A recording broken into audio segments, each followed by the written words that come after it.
Kemudian kita Fathul Qarib kemarin pembahasan sampai macam-macam air ya, yang 7 itu ya. Kita sudah masuk pembahasan air dan kita sudah jelaskan paragraf yang pertama tentang 7 macam air ya. 7 macam air yang boleh dijadikan untuk bersuci, yaitu air hujan ya, kemudian air laut, air sungai, air sumur, air mata air, air salju, dan air es yang utuh itu. Bukan embun ya. Kalau embun dalam bahasa Arabnya nada, bukan barot ya, tapi air barot itu adalah es yang bulat-bulat itu yang masih utuh. Baik, kita akan lanjutkan. Bismillahirrahmanirrahim. Qala al-mu'allif rahimahullahu ta'ala wa nafa'ana bi ulumi fid darin amin. Qala thumma al-miyahu, halaman 4. Thumma al-miyahu tanqasimu ala arba'ati aqsamin ahaduha tahirun fi nafsihi mutahhirun li ghairihi ghairu makruhin ya ghairu makruhin isti'maluhu wa huwa al-ma'ul mutlaq an qaidin lazimin fala yadurru al-qaidul munfakku kama il-bi'ri fi kaunihi mutlaqan.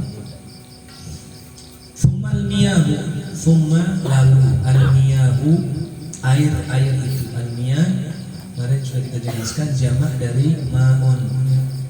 Thumma al-miyahu, lalu air itu tanqasimu, terbagi, ala, atas, arba'ati, 4, aqsamin, macam.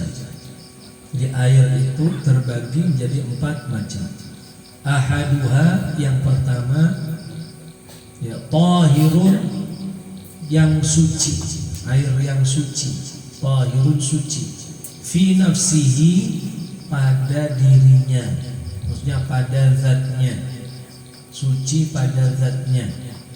Mutahhirun, yang mensucikan ya, li ghairihi, kepada yang lain, mensucikan yang lain. Ghairu makruhin, tidak makruh, isti'maluhu, memakainya.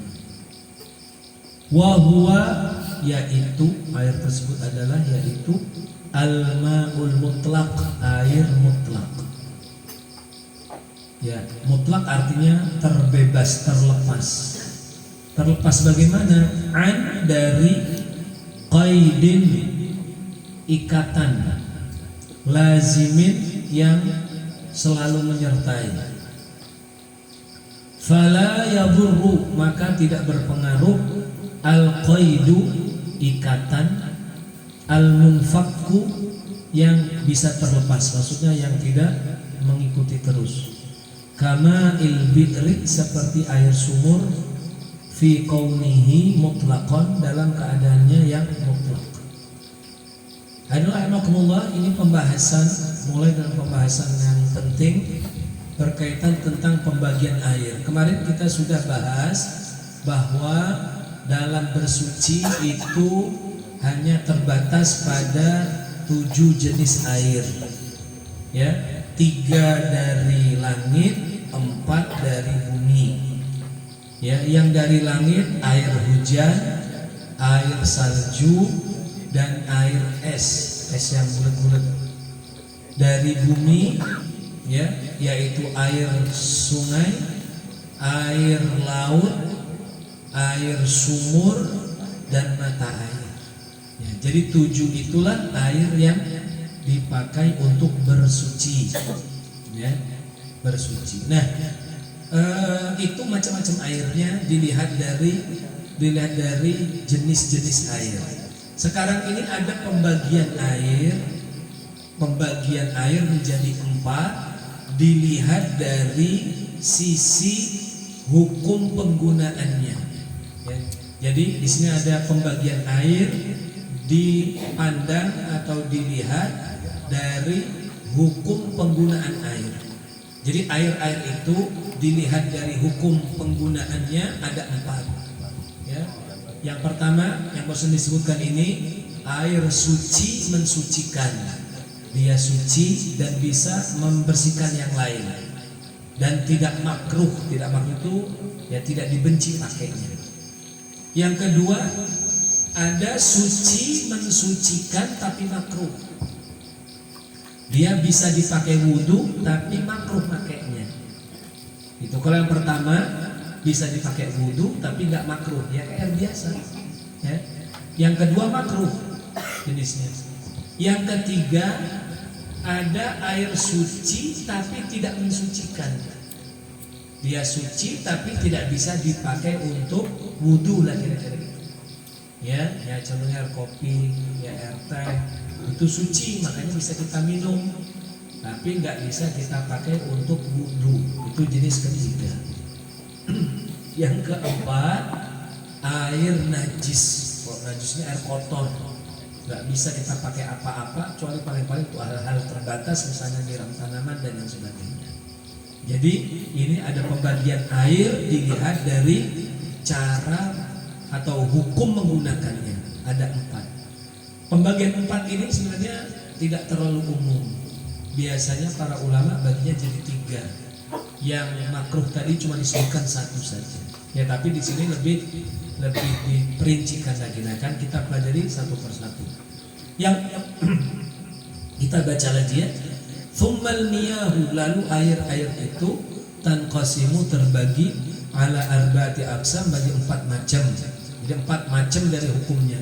2 boleh dipakai, 2 nggak boleh dipakai. 2 boleh, 2 nggak boleh. Ya, yang boleh apa? Yang satu dan nomor 2. Ahaduha, yang pertama, nah ini yang boleh dipakai. Tahirun, air itu suci, fi nafsihi, pada zatnya. Jadi zatnya bersih. Air itu tampak bersih pada zatnya, bersih, segar dan lain sebagainya. Ya, mutahhirun li ghairihi, suci pada dirinya, dan mutahhirun bisa mensucikan yang lain, bisa membersihkan yang lain. Ya, suci dan bisa mensucikan. Suci itu untuk dirinya, mensucikan untuk yang lain. Ghairu makruhin, tidak makruh istimaluhu, makainya. Jadi kalau kita pakai nggak makruh, pakai aja nggak apa-apa, biasa, nggak ada hukumnya. Maknanya air yang paling bagus itu air begini. Air yang suci mensucikan tidak makruh. Nanti ada suci mensucikan bisa dipakai tapi makruh, nggak bagus. Ya. Nah yang biasa kita pakai ini nomor 1 ini. Ya. Jadi kalau kita pakai itu, nah penggunaan ini hadirin ini untuk bersuci secara umum. Kemarin sudah saya jelaskan, bersuci itu mencakup 2. Ini harus diingat baik-baik. Bersuci itu selain untuk membersihkan hadas, yaitu wudu dan mandi wajib, juga untuk membersihkan najis. Najis ini yang perlu garis bawahi. Seringnya orang itu mikir, punya paham, yang suci dan mensucikan itu khusus wudu sama mandi wajib. Bukan begitu. Ya, termasuk membersihkan najis itu harus pakai air yang suci dan mensucikan. Kalau kita misalnya punya bekas air tap 1 ember, ya mau diminum sudah nggak ada yang mau minum lagi, ya mau dibuang sayang, sudahlah untuk nyuci baju aja lah yang ada najisnya, nggak boleh. Bukan nggak boleh karena itu air minum teh saya, bukan, karena air teh itu memang air yang tidak bisa mensucikan. Ya, jadi untuk membersihkan najis pun harus air yang benar-benar suci dan bisa mensucikan. Jadi nggak sembarangan mensucikan. Kemarin kan sudah saya bahas ya tentang beberapa hal. Misalnya dalam mazhab kita, mazhab Syafi'i, mensucikan itu hanya 4 alatnya. Ya, yaitu yang pertama air, yang kedua apa kalau masih ingat? Yang kedua adalah tanah, ini khusus untuk tayamum. Yang ketiga batu, khusus untuk istinja, untuk cebok. Yang keempat adalah samak, khusus untuk membersihkan kulit. Gitu. Cuma 4 itu aja, sisanya nggak bisa. Misalnya dijemur nggak menghilangkan najis. Ya, kita punya pakaian najis, kita jemur sampai bersih, nggak hilang najisnya, masih dianggap najis meskipun baunya sudah hilang. Ya, gitu. Nah, kembali lagi ke sini. Jadi air yang bisa dipakai untuk bersuci itu harus suci mensucikan. Nah, di sini disebutkan suci mensucikan jenis pertama ini ghairul makruh, tidak makruh dipakai. Apa yang suci mensucikan tidak makruh? Wa huwal ma'ul mutlaq, yaitu air mutlak. Mutlak itu nggak ada sifat-sifatnya. Pokoknya bahasa kita gampangannya air murni, nggak ada terikat dengan sifat-sifat lain. Bukan, misalnya bukan air daun mawar. Nah itu kan ada diikat atau disifati dengan mawar, ya gitu. Ya, air sabun berarti terikat dengan adanya sabun. Air kopi itu kopi. Ya, begitu. Jadi ini air yang murni. Air murni atau air mutlak itu apa definisinya? Air yang Allah ciptakan seperti itu atau seperti apa adanya seperti itu. Allah sesuai ciptaan awal Allah. Jadi Allah menciptakan air memang keluarnya begitu, yaitu air mutlak. Itulah air mutlak. Ya misalnya, ya ada sumur, pas kita ambil airnya kok asin, ya udah memang Allah ciptakannya begitu, nggak apa-apa dipakai. Nah itu masuk air mutlak, itu seperti air laut misalnya, ya air laut asin, ya memang Allah ciptakannya begitu. Ya meskipun memang kan kalau secara teori ilmiah kan karena di situ ada kadar garamnya dan lain sebagainya, itu nggak dilihat sih. Pokoknya memang seperti itulah air laut seperti itu. Jadi air yang diciptakan seperti awalnya seperti itu, maka itu air mutlak, air murni. Ya. Nah air murni inilah yang bisa dipakai untuk bersuci. Selain itu nggak bisa. Air sabun nggak bisa mencuci najis. Jadi kalau kita punya najis, kita cuci pakai sabun, kita rendam gimana? Itu untuk melunturkan najisnya, menghilangkan kotorannya, betul hilang, tapi belum mensucikan.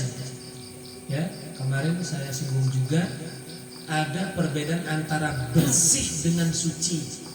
Bersih itu hukum kita, hukum alam, ya. Maksudnya sesuatu yang tampak kelihatan nggak kotor, nggak ini, itu bersih. Tapi kalau suci itu hukum syariat. Suci itu hukum syariat, syariat yang menentukan ini suci atau itu hukum syariat.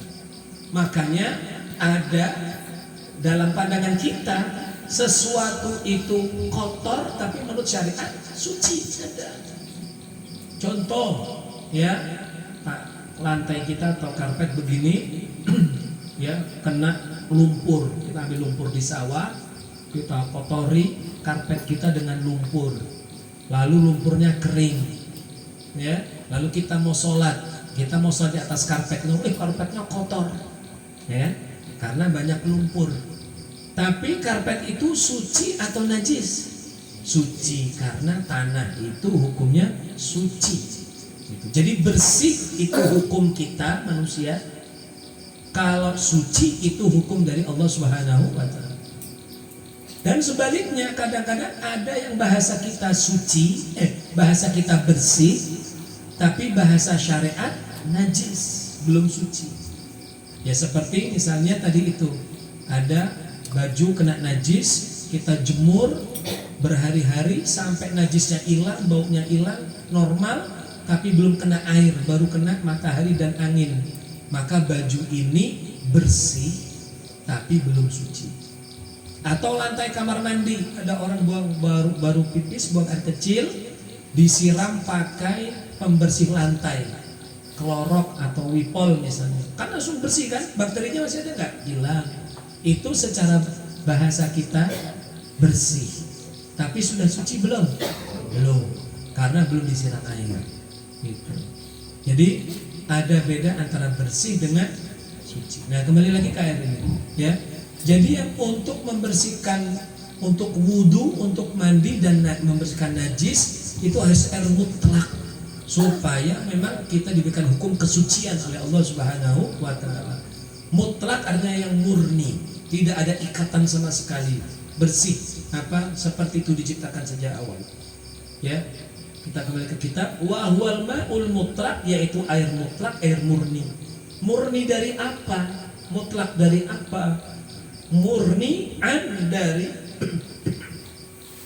qaidin, ikatan. Jadi saya bahasakan sifat tadi itu. Lazimin yang selalu menyertai. Nah, lazimin yang selalu menyertai. Ya. Jadi contohnya apa? Contohnya air mawar. Ada air kita begini, kita masukkan bunga mawar sampai akhirnya bau mawar. Ya, atau kita campur deterjen, akhirnya deterjen. Udah murni begitu terus. Ya, nggak bisa dipisah lagi nih. Gimana bisanya? Diendapkan, ya tetap ya masih airnya. Itu adalah yang terkena ikatan lazim yang terus-menerus. Fala yadurru qaidul munfak.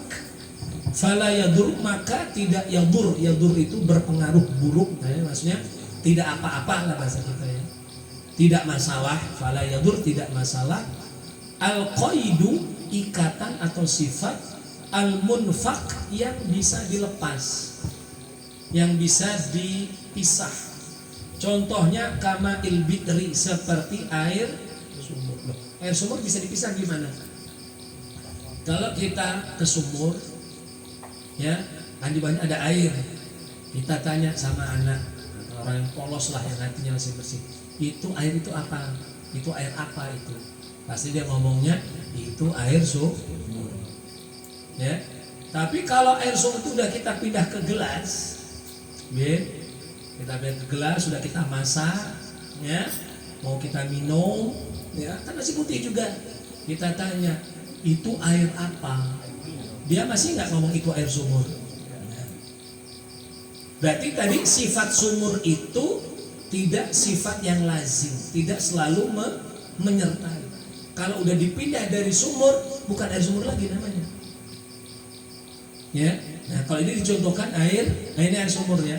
Air yang lain misalnya air sungai, kita ngambil air. Kalau masih di sungai, air sungai, ya, kita ngambil di sudah kita mau jadikan, mau kita masak, itu statusnya ya kalau dalam mungkin bahasa kita kalau aslinya sungai ya mungkin air sungai ya. Tapi ketika sudah siap kita minum, bukan air sungai. Seperti ini juga nih. Nah kita udah ngomongnya apa ini, air apa namanya? Air aqua, air mineral ya. Padahal ini kan aslinya mungkin dari sumur atau sumber atau dari sungai, ya kan, mata air ya. Kita nggak ngomong oh ini air sumur ini, bukan, kita nggak ngomong sumur. Tapi ini air, ya air udah berubah sifatnya, tapi sifatnya itu tidak selalu menyertai. Nah, kalau yang seperti itu, yang sifatnya tidak menyertai, itu tidak apa-apa, tidak masalah untuk dijadikan atau dipakai dalam berwudu atau mencuci najis. Ya, saya ulangi, fala yadurru, maka tidak masalah, al-qaidu, sifat atau ikatan, al-munfaku, yang bisa terlepas, maksudnya yang tidak lazim, yang tidak menyertai terus. Kama il-bi'ri, seperti air bi'ir, seperti air sumur. Kalau udah dipindah ke gelas ya air putih. Ya, fi kaunihi mutlaqan, dalam sifatnya yang mutlak murni, masih tetap murni. Ya, ketika sudah dipindah dari sumur ya sudah tetap air murni begitu aja, air yang nggak punya sifat apa-apa. Ya, jadi tidak menjadi air sumur lagi ketika sudah dipindah. Itu yang pertama. Inilah yang dipakai untuk wudu, dipakai untuk mandi, dipakai untuk bersihkan najis. Selainnya nggak bisa. Kecuali yang kedua ini bisa tapi makruh. Hampir sama yang kedua dengan yang pertama, itu bedanya dikit saja. Wathani, jenis yang kedua, tahirun fi nafsihi mutahhirun li ghairihi makruhun istimaluhu fil badani la fit thawbi wa huwa al-ma'ul mushammasu ay al-musakhkhanu. Salah ini saya ini. Ay al-musakhkhanu ya sebenarnya ya, bukan musakhkhani ya. Tapi bisa juga musakhkhani, bisa takdirnya sebagai mudhaf ilaih dari ay, bisa ya. Tapi kalau aslinya ay al-musakhkhanu. Tapi kalau musakhkhani enggak salah. Jadi bisa dua bahasanya, bisa dua i'rab. Kalau kita baca al-musakhkhanu berarti dia itu ai huwa al-musakhkhanu, tafsir daripada al-musyammasu langsung. Tapi kalau kita baca al-musyakhkhani maka dia mudhaf ilaih dari ai-nya sebagai mudhaf. Ya. Ai al-musakhkhani atau al-musakhkhanu yang dipanaskan. Musakhkhan itu dipanaskan. Sakhkhana yusakhkhinu artinya memanaskan. Pemanas air bahasa Arabnya sakhkhana. Ya, pemanas air itu yang di kamar mandi biasanya. Al-musakhkhani atau al-musakhkhanu bita'thiri dengan pengaruh asyamsi matahari fihi di dalamnya. Jadi jenis yang kedua hadirin, air ini wasani yang kedua, tahirun fi nafsihi, suci pada zatnya. Seperti yang pertama juga suci zatnya. Mutahhirun li ghairihi, mensucikan yang lain juga bisa. Sama juga dengan yang pertama. Cuma bedanya dengan yang pertama, kalau yang kedua ini makruhun isti'maluhu, makruh kalau dipakai, nggak bagus. Kalau yang pertama nggak makruh, itu yang bagus. Ini makruh, jadi nggak bagus. Kalau ada, bagusnya jangan dipakai. Yang apa itu? Ya, makruhun isti'maluhu, yang makruh kalau dipakai fil badan, untuk badan kita. Misalnya untuk wudu kan badan, untuk mandi makruh. Tapi kalau la fis saubi, tidak fi pada atau pakaian. Kalau dipakai di pakaian tidak makruh. Misalnya untuk nyuci nggak apa-apa. Yang nggak boleh itu kalau dipakai untuk badan. Berarti untuk mandi atau untuk wudu itu makruh. Tapi kalau dipakai untuk nyuci pakaian, nyuci mobil, nyiram tanaman nggak makruh. Ya nggak apa-apa. Apa air yang jenis ini? Yaitu satu jenis, namanya wahwal ma'ul musyammas, air yang terpapar matahari, yang terkena matahari. Baik langsung, maksudnya ada bak kebuka langsung kena, atau yang tidak langsung, baknya ketutup tapi tetap panas kayak apa, kuren atau teknon atau power itu ya. Nah itu air musyammas. Tapi loh, berarti kita nggak boleh pakai itu. Nah sabar, ini masih ada syarat-syaratnya. Ya, itu air musyammas itu air yang terpapar matahari. Apa maksudnya ma'ul musyammas? Ai al musakhkhan, yang dipanaskan, ya, yang dijemur, yang dipanaskan, bita'thiri syamsi, dengan pengaruh matahari. Jadi panasnya karena sinar matahari. Fihi, di dalamnya atau di dalam air itu. Oh, jadi hukumnya makruh ya pakai air yang terkena panas matahari, ya makruh. Tapi syaratnya banyak. Ya, tadi makruh di antara syaratnya kalau dipakai di badan baru makruh. Kalau dipakai di pakaian makruh enggak? Nah, jadi kalau untuk nyuci nggak apa-apa, untuk membersihkan najis nggak apa-apa, nggak makruh. Yang makruh itu kalau dipakai wudu atau dipakai mandi makruh. Syarat yang lain ada. Nah di sini baru syaratnya nih berikutnya. Wa innama yukrahu syar'an biqutrin harin fi ina'in muntabi'in illa ina'an naqdaini li safai jawharihima wa idza baruda zalatil karaha wa ikhtara an-Nawawi adamal karahati mutlaqan wa yukrahu aidan syadidus syukhunati wal burudati. Air musyammas, air yang terpapar matahari. Air yang terpapar matahari itu syaratnya makruh. Makruh nggak boleh dipakai, nggak bagus. Kalau dipakai sah, tapi nggak bagus. Apa syarat berikutnya? Tadi syarat pertama kan dipakai di badan. Syarat berikutnya apa? Wa innama, dan sesungguhnya, yukrahu, dibenci, dimakruhkan, dihukumi makruh. Syar'an, sesuai hukum syariat. Ya, sesuai hukum fikih, yukrah syar'an, makruh secara syariat, Biqutrin, bi pada qutrin, qutrin itu wilayah, harin yang panas. Jadi kalau air itu terpapar di wilayah yang panas baru makruh. Tapi kalau terpaparnya di wilayah dingin, meskipun air itu gara-gara terpapar jadi panas, nggak makruh karena tempatnya di tempat dingin. Paham belum Pak? Jadi saya ulangi ya, makruh itu kalau treatmentnya ini power ini berada di wilayah yang panas. Kalau wilayah dingin, meskipun dia terpapar, meskipun dia panas, tetap nggak makruh karena tempatnya di tempat dingin, di wilayah dingin. Apa maksud wilayah dingin, wilayah panas? Wilayah panas itu dicontohkan kal Hijazi, seperti Hijaz, Mekah, Madinah. Mekah, Madinah itu Pak panasnya bisa lebih dari 50 derajat. Kalau pas di panas-panasnya. Saya dulu pernah kuliah di Madinah, ya. Kalau kita naruh kaset Pak, channel kaset ya, yang kecil-kecil itu udah nggak tahu kaset lagi, yang tahu kaset berarti sudah merasa tua. Ya, yang tahu kaset berarti sudah tua.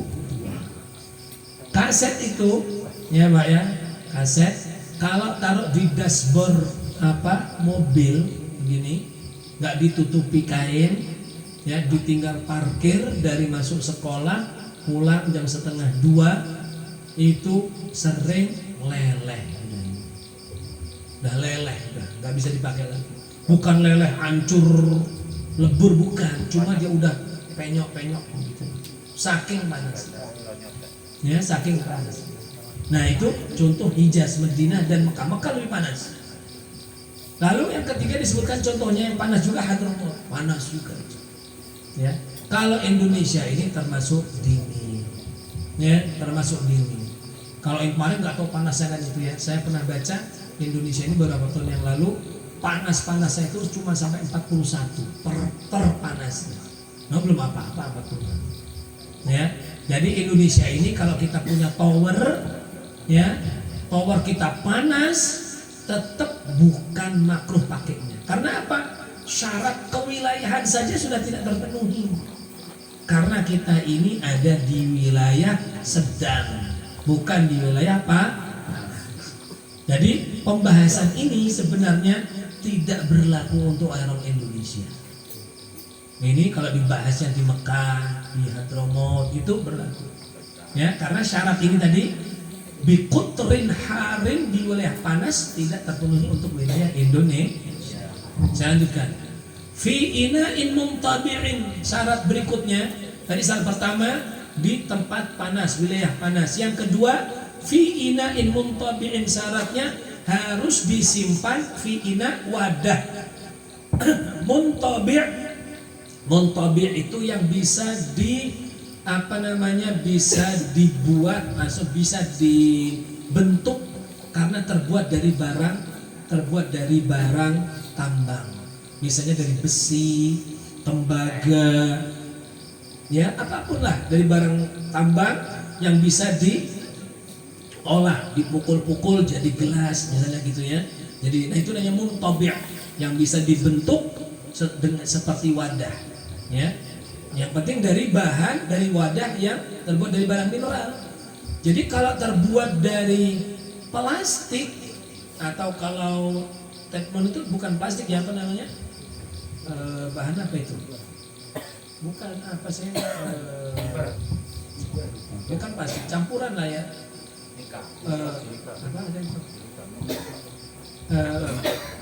Pokoknya bukan, kalau dia bukan besi, bukan tembaga nggak apa-apa. Ya, bukan begitu. Kalau kayu nggak apa-apa, kayu. Ya. Illa ina an-naqdain, kecuali ina'a wadah naqdaini, emas perak. Emas perak kan barang tambang, ya barang tambang, dan bisa dibentuk kan, bisa dibentuk-bentuk jadi wadah bisa. Tapi dia nggak masuk kriteria. Maksudnya kalau kita punya teknon terbuat dari emas, Pak, ya mudah-mudahan nggak hilang, ya terbuat dari emas, panas, tempatnya di Mekah, dia tetap nggak makruh karena terbuat dari emas atau perak. Yang makruh itu kalau terbuat dari tembaga misalnya atau besi, ya, aluminium, nah itu masuk, ya. Nah kedain jadi emas perak. Li sofai jauhari, sofa karena kemurnian jauharihima, zat emas perak. Murni maksudnya gimana? Emas itu kalau emas murni kalau kita bakar, kita pukul-pukul, mungkin sih ada yang pintar lagi apa buat golok ya, tukang goloknya mana ya? Ya, di belakang saya tukang golok. Ya, kalau besi kalau dipukul-pukul kan nanti ada kotoran besi ya, bahasa kita tai besi. Ya, kotoran besi itu, nah itu karena nggak murni. Tapi kalau emas dipukul-pukul nggak ada kotorannya. Kalau emas yang murni loh yang bagus. Ya, ini maksudnya dari sofai jauharima karena kemurnian apa namanya zatnya itu. Wa idza baruda, nah ini syarat ketiga, zalatil karoha. Kalau dia dingin, wa idza baruda, baruda itu dingin, zalat hilang al karoha, kemakruhannya juga.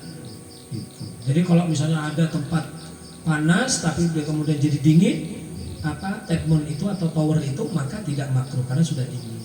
Jadi dipakainya itu kalau masih panas-panas, nah yang bahasanya gitu lah.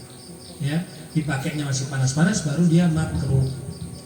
Wakhtaro Nawawi, wakhtaro dan memilih, ya, memilih pendapat atau bahasa lain punya pendapat. An-Nawawi yaitu Imam Nawawi.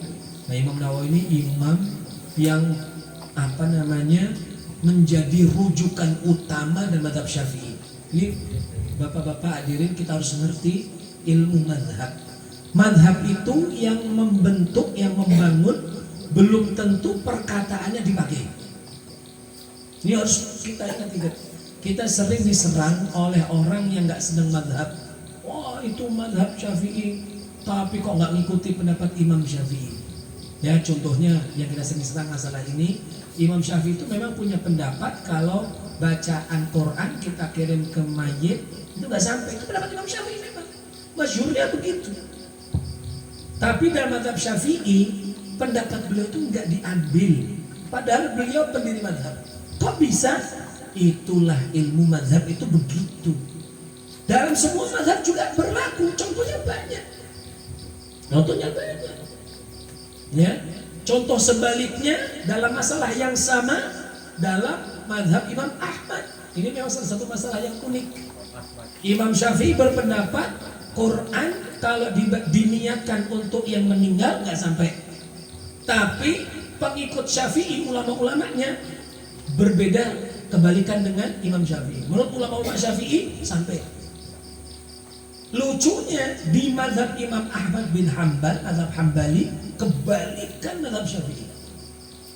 Menurut Imam Ahmad, bacakan Quran kepada mayit sampai. Tapi banyak ulama mazhab Hambali mengatakan nggak sampai. Makanya itu kita sering di bid'ah-bid'ahkan itu sama Salafi Wahabi yang memang umumnya banyak mengambil atau mengadopsi mazhab Imam Ahmad.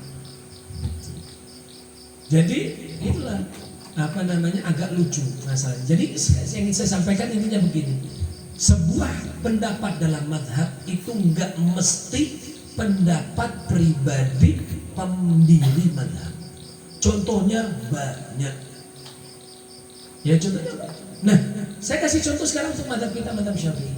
Mazhab Syafi'i itu kalau kita mau ngambil pendapat, yang pertama dipakai itu pendapatnya Imam Nawawi. Yang pertama sebenarnya bukan Imam Nawawi khususnya. Yang pertama itu kalau kita memprioritaskan, yang pertama istilahnya mattafaqa alaihin Nawawi war Rafi'i. Sebuah pendapat yang disepakati Nawawi dan Rafi'i. Nah, kalau disepakati dua ulama itu Nawawi Rafi'i, itulah pendapat terkuat dalam mazhab Syafi'i. Ya. Sebabnya apa? Ada sebabnya, kalau mau saya bahas aja nanti saya kasih tahu sedikit. Di bawah itu ada namanya makhtarahun Nawawi atau masahahun Nawawi. Apa yang ditasheh atau disahihkan oleh Nawawi, itu nomor 2. Yang ketiga, apa yang disahihkan oleh Rafi'i. Yang keempat, apa yang disepakati oleh Ibnu Hajar dan Romli. Nomor 5, apa yang disahihkan oleh Ibnu Hajar. Nomor 6, apa yang disahihkan oleh Romli. Nomor 7, apa yang dipilih oleh Syekhul Islam Zakaria Al-Ansari. Di bawahnya Khatib Syarbini, di bawahnya lagi baru Ashabul Hawashi, pemilik Hawashi, kitab-kitab Hawashi. Jadi kalau sekarang kita mau belajar fikih Syafi'i, itu rujukan utamanya Nawawi. Jadi kita pakai kitab makanya kitab Imam Nawawi itu jadi rujukan utama mazhab Syafi'i. Dari yang kecil Minhaj sampai yang besar-besar itu Nawawi dipakai. Ya, saya pernah ketemu orang yang nggak ngerti mazhab Syafi'i. Oh, kita ngaji mazhab Syafi'i yuk.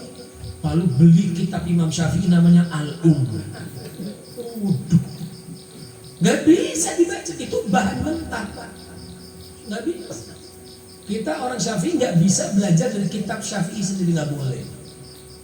Nggak boleh. Kitab itu dibahas oleh pakar-pakarnya.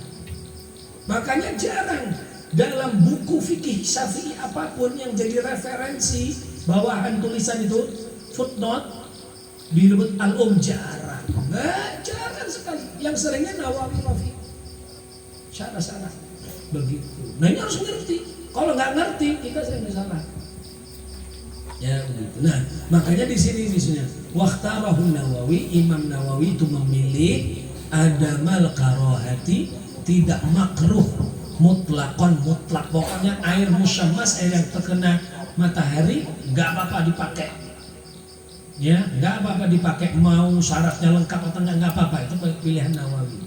Ya, makanya saya katakan tadi, sebagian ulama nggak ada yang nyebut nih pembahasan mau musyammas, karena memang pendapat kuatnya itu kalau sesuai mengikuti Nawawi itu tidak makruh. Penutup, wa yukrahu aidan, dan makruh juga. Nah ini pembahasan air makruh. Yang makruh untuk wudu, untuk mandi.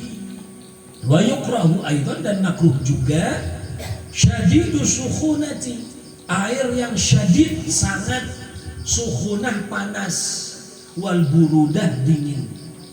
Jadi kalau kita wudu jangan pakai air sangat panas baru mendidih langsung rok. Kecuali sudah punya tenaga dalam, nggak apa-apa. Kalau ya sangat dingin nggak boleh, hukumnya makruh. Ya, kalau sampai melukai haram jelas. Tapi kalau kita wudunya sering, nah gitu kan, nggak boleh juga, makruh. Karena apa? Tidak sempurna. Karena kita ngambilnya kan dikit-dikit, nggak boleh. Hukumnya makruh. Apa ada di Saudi dulu Pak, ini cerita lagi. Ya kenyataan saya maksud.